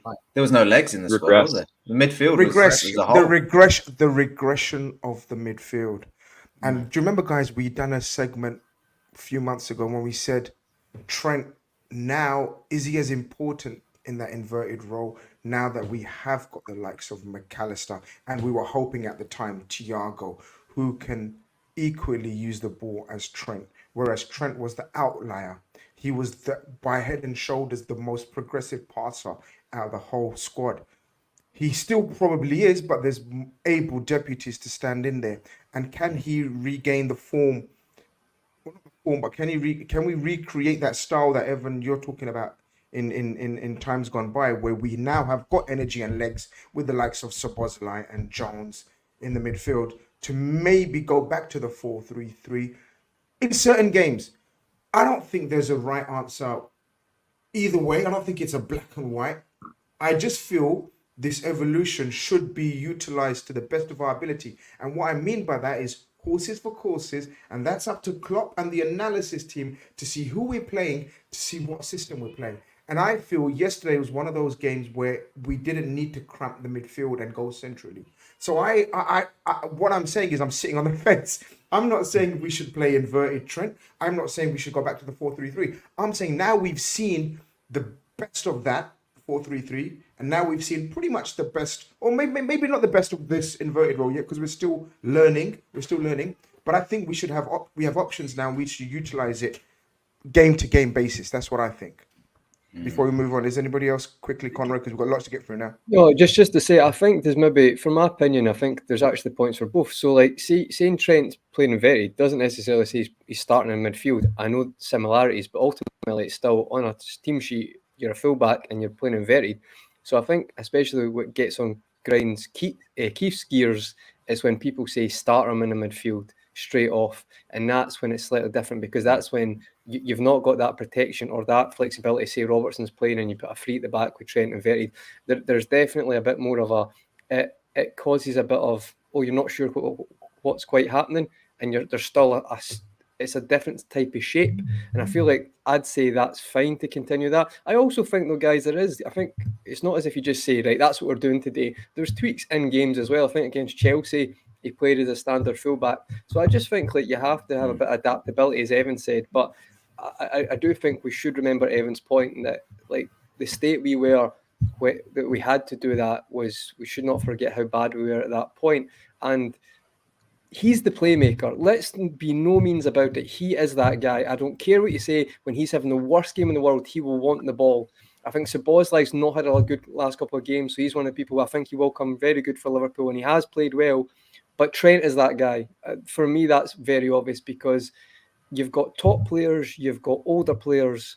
He is the one that when the chips are down, they want to give him the ball to create something. That's what I feel. I feel like he is the playmaker in the team. We talk about his defensive liabilities at times, but we know how good he is. He is the generational talent in that team. So I just think we'll always look to get him involved in those areas.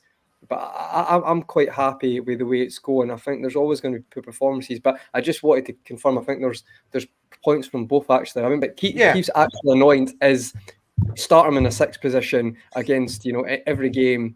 Don't play at Endo, play Trent. And I think that's why he's saying is he's not been brought up as a midfielder to know there's someone right on you when you get that. And that I'd agree with that as well. I think that's not the way it's going to go with Trent. Listen, at 8 might be something in the future. I get what you're saying with that one, Grizz, but I think for me, we tweak it going forward in certain games, but he is so creative that I think you need to continue the experiment or that project.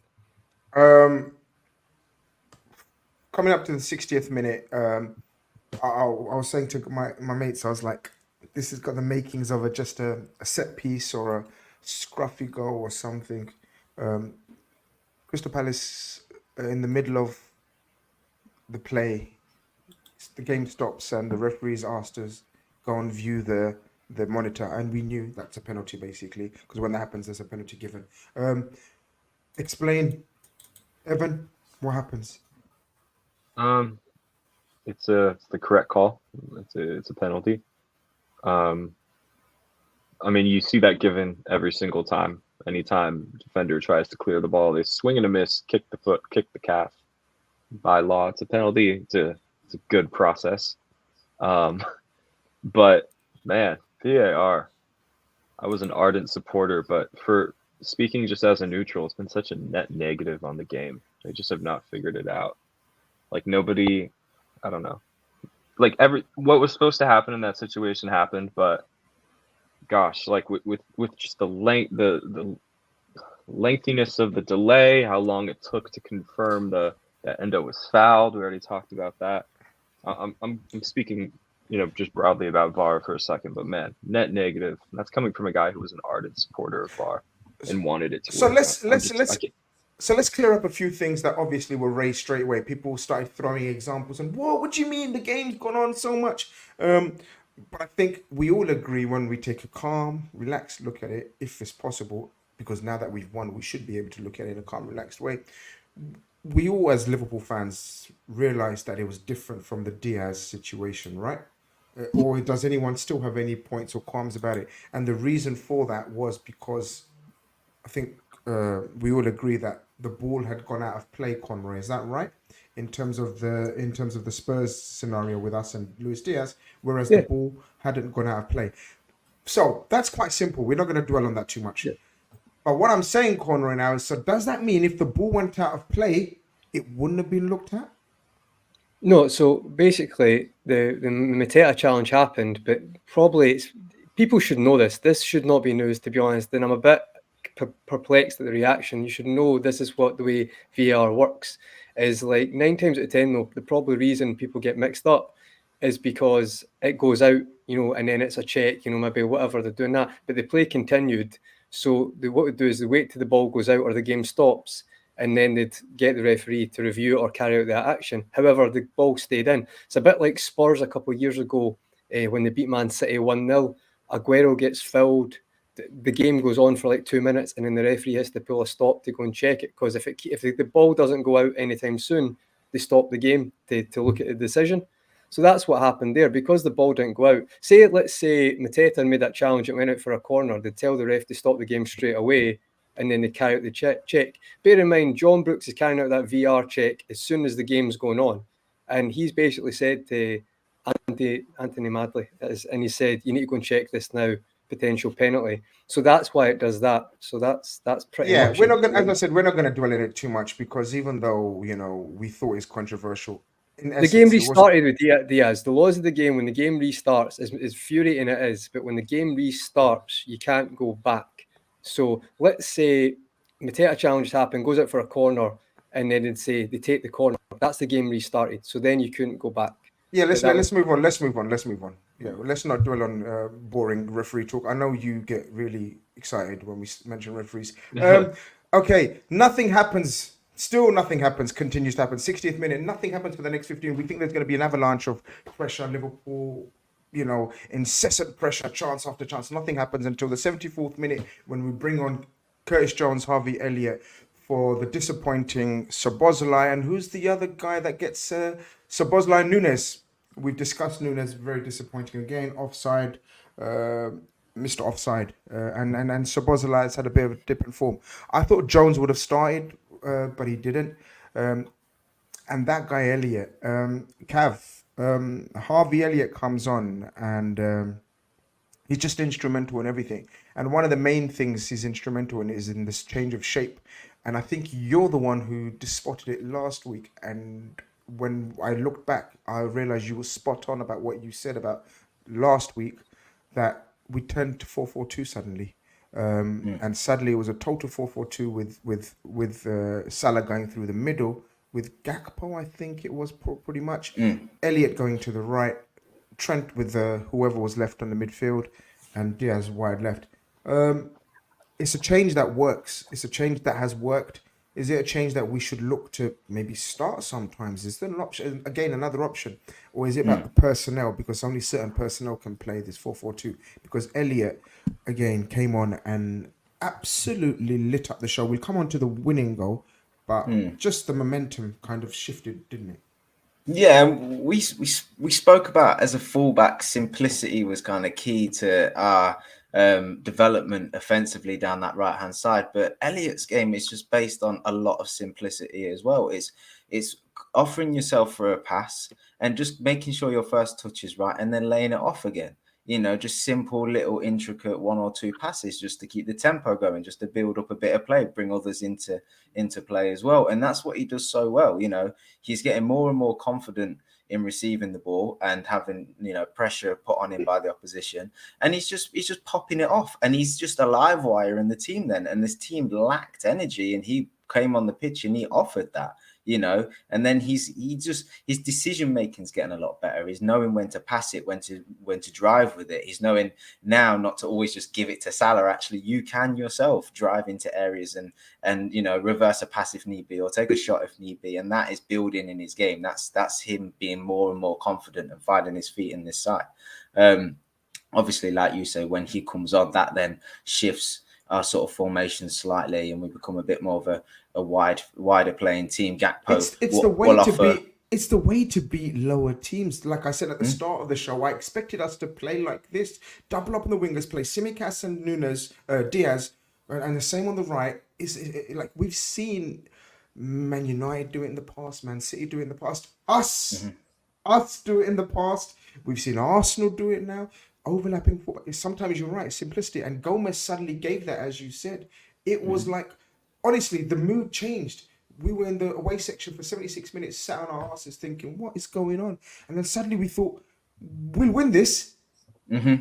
Yeah, absolutely. And with Elliot, you asked the question, do we need to perhaps start him or whatever? I think his performances deserve starts, but I also think at the minute he's such a good player to bring off the bench, and he's making such an impact. That it's like at the moment, the players that you're starting, i.e. Szoboszlai, he's got so much potential. You would probably stick with him on the right side A position, hoping that he'll find a little bit of improved form in the future, knowing that you have a super sub off the bench in Elliot.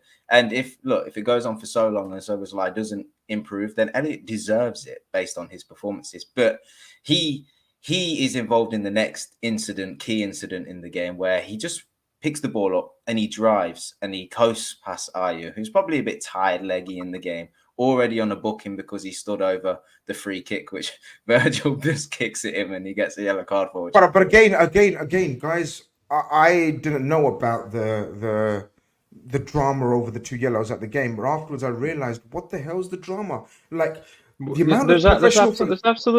There's absolutely no drama. You stand over the free kick. You try to prevent the player taking it. It's an automatic yellow. You bring a player who's charging forward on the counter down. It's an automatic yellow. Yeah, I mean, I wasn't screaming for it because Palace have been committing professional fouls all day. I forgot who had a yellow, but there's absolutely no controversy. I just don't get it. Like for the life of me, like it's just like dictionary definition of 2 yellows. I will say it's a soft way to get sent off. It's a stupid way to get sent off. Anytime one of your yellows is for time wasting and then you end up getting sent off, that's soft. That's soft. You know what I mean? But that's soft on you. It's not soft on the ref. It's not the rules and the ref. That's just the letter of the law, man. Like, there's an inevitability in football, and those stats will prove this. But if you're the so-called bigger side and you play with such slow build-up and such slow tempo and lethargic play, that you more often than not concede the first chance. They don't have to be many chances, but you do. You'll start to concede because that's an inevitability. And it's just in the same respect, if you're a team that's constantly making tactical fouls and bringing down the opposition, there's an inevitability that you will pick up yellow cards and then a red card, and they will often be soft. We've watched football so many times. How many times have we seen this? Just because something's soft doesn't mean it's wrong. And if you're Roy Hodgson, although he can say, oh, it's soft, it changed the game, it's really unfortunate, I'm pretty sure when he gets back into the dressing room, he's going, you're on a yellow card. Shut up. Like, you just let him go. Having 10 men for the final 15 was so crucial. So this is football. These things don't change, It's the complete, it's not on us. It's an and it's absolute nonsense. It's the clearest tactical foul you'll see. It's like in the absolute horrendous embarrassment punditry and commentary was next level, because they were talking about it as like the challenge, not understanding football, and it actually infuriated me because Fletch and Lucy Ward are usually up there as one of the best, but no, they've done themselves no favours. It was actually like they had to make it a drama, because that's what I think that's exactly what it is. Get the clicks, get the views, asking a professional saying, it didn't feel like a booking, mate, I'm sorry, you're getting paid 200 grand a year, I don't care about your feelings, learn the laws of the game. Like, it's not hard. Like, honestly, I'm sick of this. Is what we get. You've got Peter Crouch, who also nonsense what he was talking. It's a tactical foul. Gomez is literally overlapping. Peter Crouch says, if Gomez was going through and go, mate, that would be a red card because that's denying a goal-scoring opportunity. You are getting paid to talk about football. I'm going to my work at 9 in the morning and know more about the laws of the game than you. Can you explain that to me? Sorry, I'm getting very Scottish now, but I just, it's very annoying. It's very annoying because we have had a lot of issues this season. But see, when there isn't issues, creating controversy and drama that allows social media, because you know what it's like, everyone will complain. Keith alluded to this earlier, everyone will complain about anything. We need to create a narrative now. And it's like, that is obvious. It's not my fault Jordan Ayew stands in front of Virgil van Dijk. But again, are we watching 7-year-old kids here playing? Are we talking about adults? Because sometimes you'd think it's like, It's everyone else's fault. It's Basically, all it was look. You know when naughty kids try to keep naughty things until they get told off, until they get banned. That's what Palace were doing. They were standing over free kicks, stopping the play, doing fouls until they got yellow cards, and then in the end red cards, which of course changed the game. Reese says, "I've listened to other Liverpool YouTube channels who absolutely slated Elliott last season, so therefore we're going to try to balance the YouTube ruling opinions world. You know, we haven't. I don't think we've slated Elliott. I think we've always." I think we've always praised his talent and ability and his attitude. We just sometimes struggle to find a position for him and sort of how does he fit into the Klopp team. But of course, Evan has some interesting stats about his little cameo, or generally, I don't know what Evan's stats are saying, but Evan. These are his stats as of game week 15. So they don't take into account what he just did. But again, it's a cameo. They would have been disingenuous stats to use because he had 20 minutes, you know. But I can imagine this dot would be in a more even in a more flattering place. But here is Harvey Elliott compared to other U22 midfielders in Europe's top 5 leagues, those who have played in at least 10 matches this season. Expected assists per 90. There's only one player, one U22 midfielder in Europe's top 5 leagues who's played that as many matches, who has accumulated more expected assists than Harvey Elliott. It's Ivan Ilić. Really exciting talent, one to look out for. And then deep completions per 90. I always get this question: what is a deep completion? Deep completion is a metric tracked by Y-Scout that tracks how. I don't have their dictionary definition off the top of my head, but I'll tell you what it is. It's just how effective you are at completing passes sort of like into the box, forward passes that enter the final third, just how safe and efficient you are with the ball in the final third. It is an appropriate way to think of deep completions. Wow. Next time I'll come with the Y-Scout definition, and if you ask me on Twitter, folks, I'll screenshot the Y-Scout definition and give it to you. But that's essentially what it is to the eyes. Obviously, you know, I have to talk about the context of these stats. Elliott is coming off the bench quite a bit. He is coming into game states against tired legs, and then obviously 10 men Crystal Palace. So there are ways that he is sort of, you know, boosting his stats in those regards. But his stats were incredibly impressive last season when he was starting quite a bit during certain periods. Like, he has always been a statistically significant player and a statistically fun player to sort of track and stuff. But Harvey Elliott, I think, is absolutely ready for more game time. Who is comparing Elliott to Gavi? It's me. It's this guy right here. Evan at Soccer God on Twitter. Follow me on Twitter. You can see me do it a little bit more. So the title of the stats, I have to say, guys, is tongue in cheek. I'm just joking around. But what I'm trying to say is that people who long for that sort of midfield archetype, like if you want that sort of style, that diminutive Spanish number 10 and we have our very own sort of playmaker. Like if you want that, my point is you have that archetype in the team, and he's consistently affecting the game in those areas, in those ways. The stat nerds love Harvey Elliott, and there's a reason why. What his ceiling is at Liverpool, I'm honestly not so sure. But what I've always likened for Harvey Elliott is I would love if he sort of reached that Bernardo Silva level of archetype. Like, if that could be his ceiling in this game, in this league, that would be absolutely phenomenal, because Bernardo Silva at his best was a top 5 midfielder in the league, in my opinion, just absolutely unplayable at times. So yeah, Harvey Elliott, you're speaking to one of the biggest advocates of the kid, and I wish the best for him, and I think he's worthy of a run in the team. You know, especially, guys, we have to manage fitness. It's only, you know, the fixtures are coming thick and fast. Don't be surprised if Harvey Elliott starts stringing 2 to 3 starts together. But you know, the Jurgen and the sports science guys know best, and we have plenty of other young talent, guys like Gravenberch and Soboslai. We have to make sure we're not hindering their development as well. But Harvey Elliott, more to come. I believe in you so purely, my friend. I think your graph would have been, you're right, even more enhanced in favor of Harvey Elliott if his cameo of Saturday was included, because I read he had 100% pass completion rate. I mean, that is stunning, even in a 20-minute cameo. And we're talking incisive passes, not only circulating the ball, but sort of we know some of the things he done. Keith, Mohamed Salah gets the 200th goal. We don't need to dwell on the king, the legend, the absolute hero that he is. Mohamed Salah didn't have the greatest of games, but Mohamed Salah, when it counts, is always there for us. Scores the goal, changed the momentum. You definitely knew there was a winner. Of course. I mean, look, I think once Salah scores,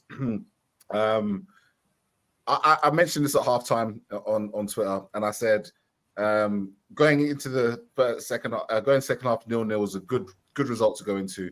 Palace will not be able to sustain this level of getting 10 men in the box and then coming into transition and pressing and then coming back. At some points, legs will tire, and I think that you sending off and in the 90 and us scoring that Mo Salah goal, crucial, critical, 200 goals. You know, that's a whole show in itself. I think that just gave a massive drop to the legs for Palace. From there on in, they were chasing shadows. And to your point, you know, we're talking about Harvey Elliott. You know, it was that Harvey. It was almost like Harvey coming inside. You had Gomez on the outside. It was just the way that Harvey was picking up those possessions and picking up space and allowing Gomez to go on the right hand side. You know, everything good about Liverpool was coming down that right hand side. Over those last 10 minutes. Just very quickly, one guy that we haven't mentioned who I thought his movement was so good, guys. First time I've seen him close up this season live was Cody Gakpo. And you guys know I've been slightly, what do you want to say, critical maybe of him, or maybe not as a fan Convinced. of his. Convinced. But I tell you what, his mentality, his attitude, and his intelligence has grown on me so much, and his technical ability. His movement was elite, guys. His movement, not only with the ball, but off the ball as well. He was creating space so much in that second half for the likes of Gomez and Elliott to capitalize. I just wanted to say that. But we get the goal from Mohamed Salah. Sorry, Keith, you were saying... Yeah, no. You know what? Actually, I know we just had a bit of a section on Harvey Elliott, but I actually do want to talk a little bit more about him. And if you wouldn't mind, obviously with Salah's for another day, but the Harvey Elliott goal itself, because one thing that I will say about Harvey Elliott, haven't got work in the morning. You obviously haven't got work in the morning, obviously, but go on. Nah, not at all. Harvey Elliott. I work from home, so I'm good. I start at 10 tonight. No, so Mo Salah is going to be added into this. Is the fact that Harvey Elliott's technique in his shooting, in his crossing, in his passing, he has been working on that on the training field. Make no mistake about that. It's grown on leaps and bounds. The way he's been whipping balls into that box, the way he's been taking shots on goal, that strike that takes to get the second goal. That is all, in my opinion, done on the training pitch. And at the end of the game, when he was next to Salah, Salah even alluded to the fact that he makes sure that he keeps Harvey Elliott on the pitch. He does extra sessions on the training pitch. He does extra sessions in the gym. And that is the influence that a man of Mohamed Salah's talents has. Those 200 goals are not just 200 goals from a striker that's selfish. That's 200 goals of a living legend who's now experienced and stature in the game is rubbing off on the youngsters that are at this club. And it sticks to what I've said time and time again.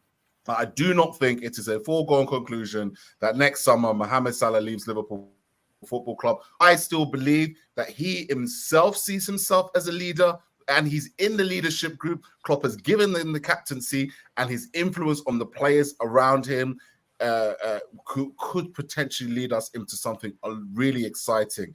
And it comes from the man who leads by example, Mohamed Salah. I couldn't agree with you more, man. Absolutely spot on. It was so funny, guys.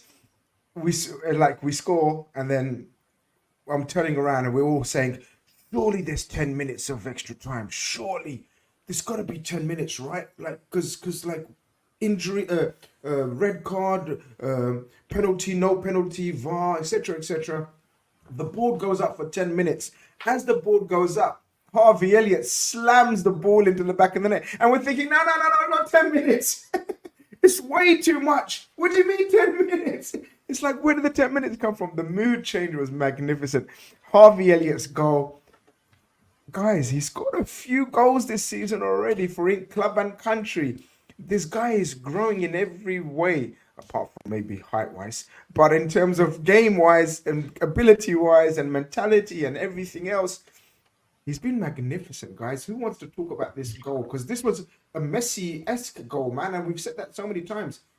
Go on, Can I just, I think, if I just take first in this, I think for me, the reason he's working so well has been an impact sub as well, is I think he comes on a time where the game's maybe a bit, teams are tired, and he's very direct. And I don't mean, necessarily dribbling, but it's a few games now, the assist against Luton for Diaz, 93rd minute, that's the same cross. He gets in that little half space because if it's Trent or Gomez creating that, teams are tired, he nips in that little pocket, he's going for that left-footed whip cross to the back post. He done that again yesterday just before he scored as well.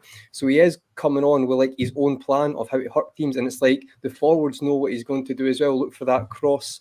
The assist against Bournemouth this season, I think I'm correct, that's a kind of dinked ball over the top to Diaz as well, or something like that, same position in that little kind of half space pocket there.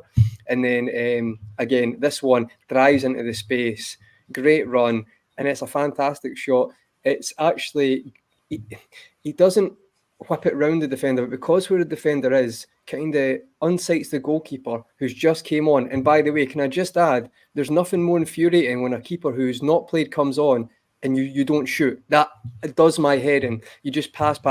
You have to be shooting. You need to test that keeper. He catches him unsighted. It lands. It just dips at the last minute perfectly into the bottom corner. So much pace behind it. I actually think he does hit it with an instep. I initially thought it was the laces, but rewatching it, I actually think it's instep, but it's power. It's not passing it. It's actually pace behind that, lands perfectly. It's a reverse shot. It's almost a reverse finish, isn't it? People are saying Mbappe's sort of copyrighted this reverse finish he does from obviously the other side. It was just a whip where you think he's going to whip it round the usual other side of the defender, but he whips it into the corner, and that's confidence in your technique. You have to have belief in your technique to be able to do that, because how many times would you scuff that and it would just go for a corner almost? But I can't explain the feeling and elation. Like literally 5 minutes earlier, I was WhatsApping, I was thinking, we fucked it again. They're going to come for you. They're going to come for you. That's what you're thinking. Well, apparently I've been seen on the TV like suddenly going mad after that, after WhatsApping one mates, like, this is bullshit, man. I'm on 2 hours sleep and it's cold and fucking, I paid £50 for a brand new war hat and this is what Liverpool give me, and I was like just rolling away, and suddenly I'm like top of the league, motherfuckers. We're winning this shit, man. This is real. This ain't like, look. Guys, where do we go from here? Look, Morton sent a super chat in earlier, and he said, we must not forget all the tough away games Liverpool have played. Arsenal's 3 tough away games have been Villa, Newcastle and Chelsea, and they've only picked up 1 point from them. Listen, it is what it is. We are where we are, right? Evan, Cav, we finish off. We are where we are. We're at the top of the table. Are you guys still looking at how many points we're away from City as opposed to Arsenal? Or do we have to consider Arsenal as well now? Because we're 4 points ahead of, very nearly 6 points ahead of Man City, because Luton, brave effort. Or how do you look at it? You have to consider Aston Villa as well. And the reason I say that has less to do with Aston Villa and their outside chance of winning the Premier League. And it's more that just for the first time, and of course things could change. We all know Man City have an 18-game unbeaten run in them at any moment under Pep Guardiola. That can always happen, knock on wood. But for the first time in quite a while, it's looking like there won't be a floor of 90 points to win the Premier League. As things stand, Liverpool currently lead the Premier League on current pace. Based on Liverpool are averaging 2.32 points per game, that would put them on for about 87.5 points. Assuming Liverpool only lose one other game for the rest of the season, we maintain our current average pace, whatever. So that would be below the 90-point floor. And where I'm going with this is when there isn't this ridiculous floor to win the Premier League, it really is anybody's league, and that's used to be what made the league so great. How many times in your guys' lifetime did it require 90 points to win the league? That's really only a thing that's happened since Pep Guardiola arrived in England. It happened a few times in your lifetime before, but 90% of the time it wasn't the case.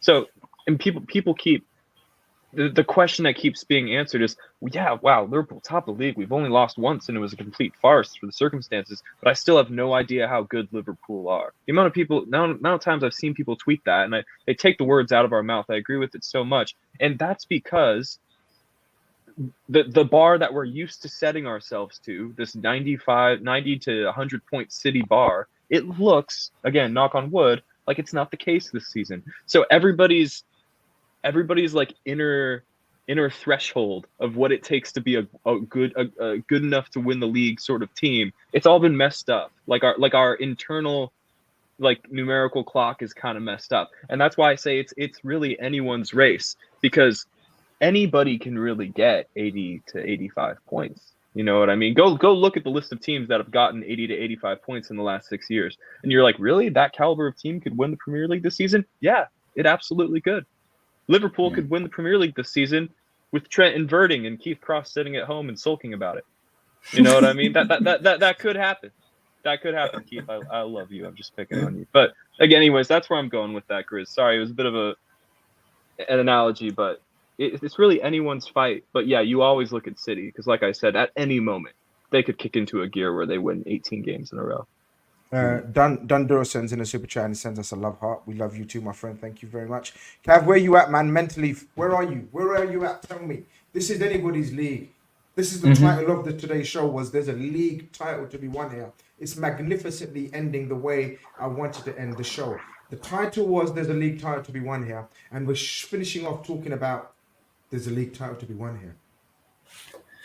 There definitely is. I agree with everything Evan said. I don't think it's going to require a 90-point season to win this league. I think there's so many teams capable of taking points off of each other that will be the case. I think Man City are the team to beat. I think if you finish ahead of them, you win the league. And I think that Liverpool now, we just need to continue in our development with this team. I think everybody so far, all our so-called big players, Alisson, Virgil, Salah, have stepped up this season. You know, not always performances with regards to Alisson and Virgil. I think they've been fantastic this season and the best two players in their respective positions in the league. But Salah certainly in terms of the output, although I think the performances can improve. What we've also got this season is rotation and the squad depth really benefiting the team at the moment. We've just spoken about Gomez and Elliott, people you perhaps consider slightly outside the starting 11, coming in and contributing.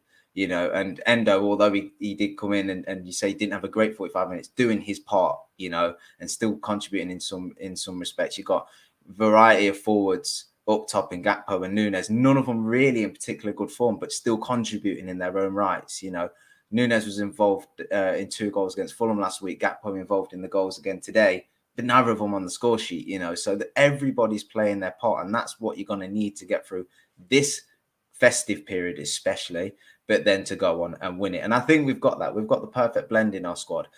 I would say up until this point, although everybody stepped up, there's massive strides we can make in terms of the football that we're playing. And I just wanted to finish on a final point, albeit that we are top, and I don't know how long that's going to last for, and just give credit to Klopp and his backroom staff, because last season, every man and his dog, if you work for Liverpool, whether you were the cleaner, whether you were a cook, whether you were Pep Linders or Kravertz or whoever, was getting pulled out. Suddenly we knew the names of all the backroom staff for the wrong reasons, because people were unfairly and unevidentially blaming these people. And they are the same people this season that are doing so well, that are putting us top of the league. Klopp and his tactical switches, Klopp and his substitutions, and Pep and all the coaching staff playing their part and their contributions towards that is really what's getting us here. You know, we got past Fulham because of the tactical switches we made. We've got past Sheffield United because of the same. We got past pretty much every comeback that has been made, and I believe we now have the highest amount of points won after minute 90, even more than the great Fergie time United. And that's down to changes, guys. Yeah, and that's what we said at the start of the season. Our depth is the one thing that even yesterday muddled in midfield, but we can, because of the 5 substitutions we said at the start of the year, we can sometimes overload team and get those results. And even though it doesn't always look great. Yeah. The proof in the pudding. Yeah.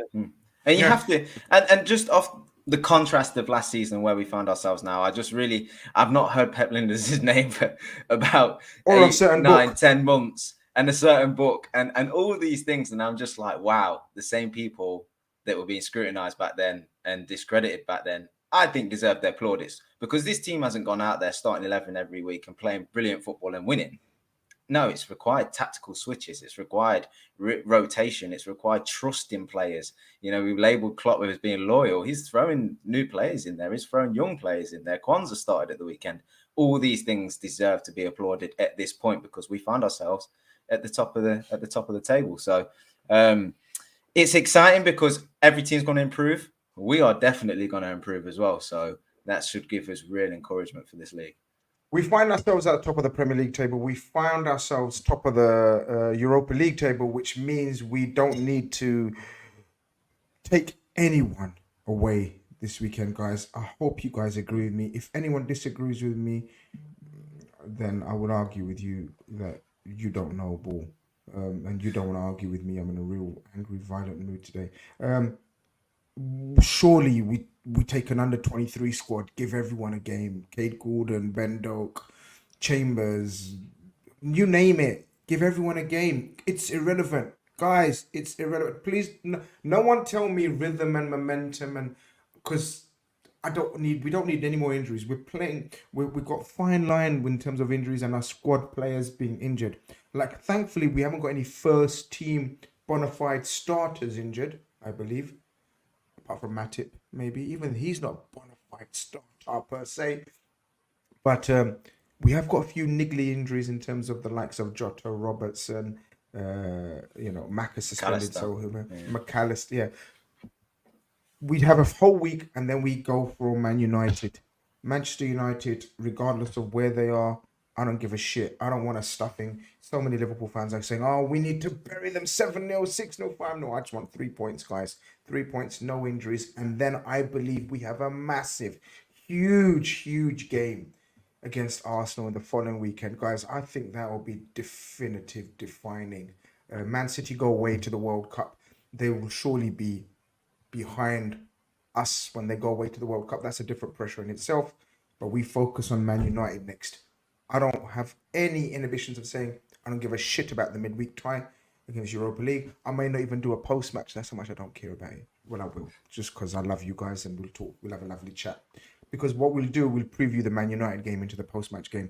Guys, all eyes on Man United. Anyone got anything to say on that so far? Can I just add one little thing, Grizz? Last season, Man United got battered by Brentford, and we went into that game, and it was the most complacent performance I'd ever seen by Liverpool against Manchester United. It's not a rant here, but that can't happen again. And that I think that has to be held by everyone, by the squad.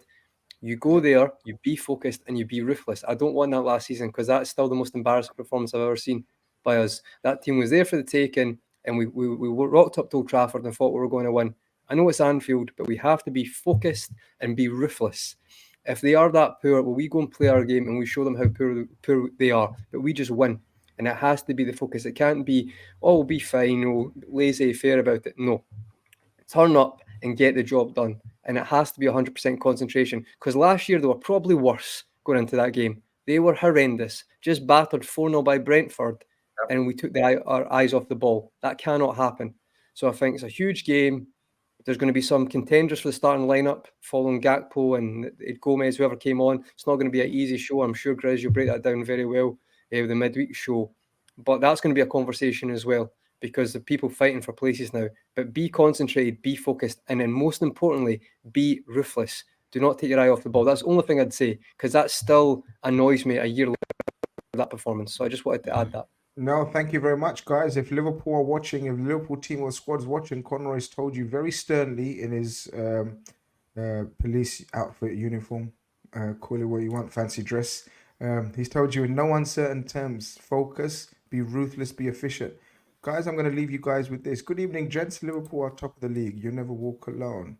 This has been Red Fellas. I hope you guys have enjoyed tonight's show. I certainly have. I enjoy talking to these guys. I talk to them all the time anyway. But more importantly, I like talking to you guys, and I've really enjoyed it. Like, subscribe if you haven't. Yeah, Liverpool top of the league, and we see you soon. Take care. Bye bye.